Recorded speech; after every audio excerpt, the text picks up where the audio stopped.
বন্ধুরা, আজকে হচ্ছে ডিম তরকার রেসিপি নিয়ে চলে আসলাম। তো আমি যেইভাবে বানাচ্ছি আপনারা ফার্স্ট থেকে লাস্ট অবধি দেখতে থাকুন, আপনারাও বানিয়ে খান, আশা করি ভালো লাগবে। বন্ধুরা, তো তরকার ডালগুলো সামান্য একটু নুন দিয়ে সিদ্ধ করে নিয়েছি। তারপরে কিভাবে তরকাটা বানাচ্ছি আপনারা দেখতে থাকুন। আজকে বানাবো ডিম তরকা। তো ডিম তরকা বানাতে আমার কি কি লাগছে, তো আমি তরকার ডালকে সিদ্ধ করে নিয়েছি, দুপুরবেলায় ভিজিয়ে রেখে দিয়েছিলাম। তো ডাল লাগছে, কুচনো পেঁয়াজ লাগছে, আদা বাটা, এদিকে লাগছে রসুন বাটা, আর এদিকে আছে তরকা মশলা, আর লাগছে 2-3টার মতন ডিম। তো বেশি করে বানাবো, তো সঙ্গে থাকো, দেখতে থাকো আমি কিভাবে ডিম তরকাটা বানাচ্ছি।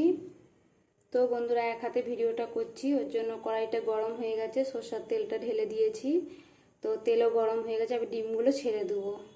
তো এই যে বন্ধুরা, 3টা ডিম ছেড়ে দিয়েছি কড়াইয়ের মধ্যে। তো এগুলো একটু ভালো মতন ভেজে নেব, ভুজিয়ার মতন ভেজে নেব ডিমগুলো। তো ডিমগুলো ভুজিয়ার মতন করে নিয়েছি, সেগুলো একটু লাল লাল করে যতক্ষণ না ডিমটা ভাজা হচ্ছে ততক্ষণ ভেজে যাব। এই যে বন্ধুরা, তো ডিমের ভুজিয়াটা লাল লাল করে ভেজে নিয়েছি, এবার তুলে নেব।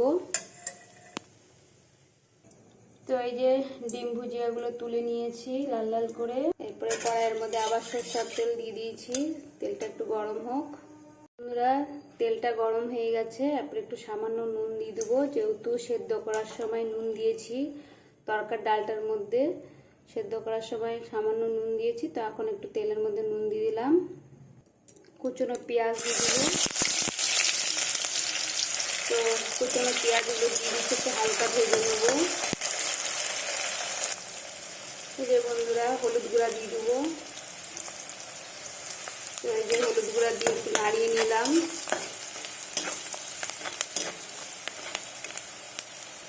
পেঁয়াজগুলো বেশি ভাজবেন না, হালকা একটু ভাজবেন। তো এই যে ভাজা হয়ে গেছে, এবার সমস্ত মশলাগুলো এক এক করে দিয়ে দেবো। তো এই যে বন্ধুরা, সমস্ত মশলাগুলো নিয়ে নিচ্ছি। তো কি কি মশলা নিয়েছি বলে দিচ্ছি। আদা বাটা আছে, রসুন বাটা আছে, জিরা গুঁড়া আছে, লঙ্কা গুঁড়া আর ধনা গুঁড়া।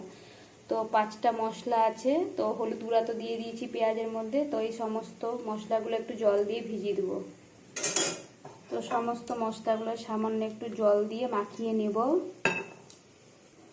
তো এই যে বন্ধুরা, সমস্ত মশলাগুলো মাখিয়ে নিলাম জল দিয়ে। তারপরে এই মশলাগুলো পেঁয়াজ ভাজার মধ্যে দিয়ে দেবো। তো এই যে সমস্ত মশলাগুলো পেঁয়াজ ভাজার মধ্যে দিয়ে দিলাম।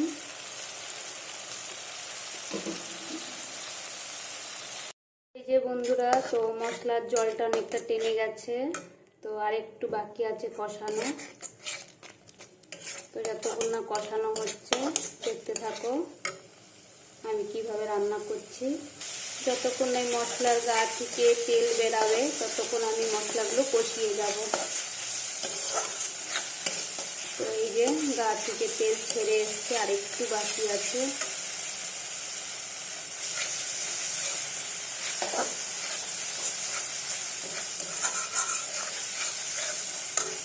বন্ধুরা, মশলাটা থেকে দেখুন তেল বেরিয়ে গেছে। এরপরে ভেজে রাখা ডিমের ভুজিয়াগুলো দিয়ে দেবো।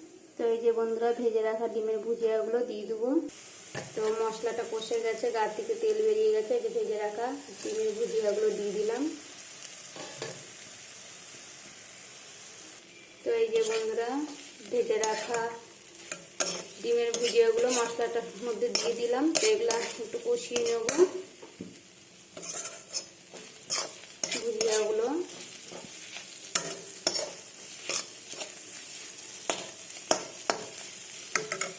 তো এই যে মশলা কষানো হয়ে গেছে, ভুজিয়াগুলো একটু কষিয়ে নিয়েছি ভুজিয়ার সাথে। এরপরে সেদ্ধ করা তরকার ডালগুলো দিয়ে দেবো।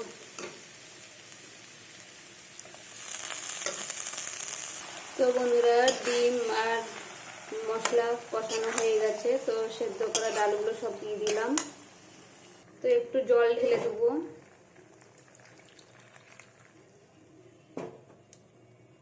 তরকার ডালগুলো সব দিয়ে দিয়েছি।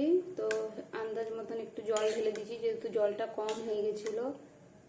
এরপরে এই তরকা মশলাটা যতটা পরিমাণ আমার লাগবে ততটা একটু দিয়ে দেবো।